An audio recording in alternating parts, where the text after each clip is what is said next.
ఏదో ప్రతిపక్ష పార్టీలు అంటే విమర్శలు చేసుకోవటము కాకుండా అభివృద్ధిలో పాలు పంచుకునేటటువంటి ఒక నూతన వరవడికి శ్రీకారం చుట్టే దాని అందరం కూడా అభినందించాలని కోరుకుంటున్నాం. శ్రీధర్ అన్న, ఎందుకంటే మేము మా శ్రీధర్ అని అంటాం.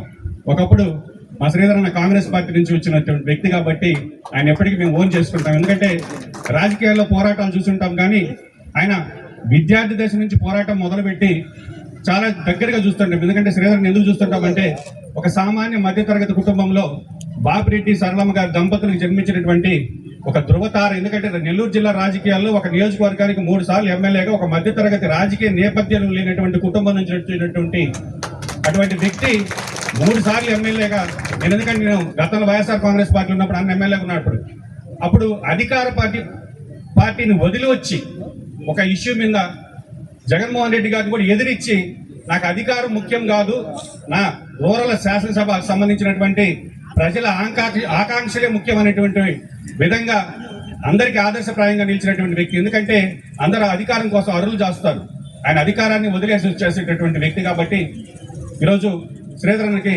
మాలాంటి మధ్యతరగతి కుటుంబాల నుంచి వచ్చినటువంటి రాజకీయ నాయకులకి ఆదర్శంగా నిలిచినటువంటి వ్యక్తి. ఎందుకంటే రాజకీయాల్లో డబ్బు ప్రామాణికంగా ఉండేటటువంటి రోజుల్లో డబ్బు.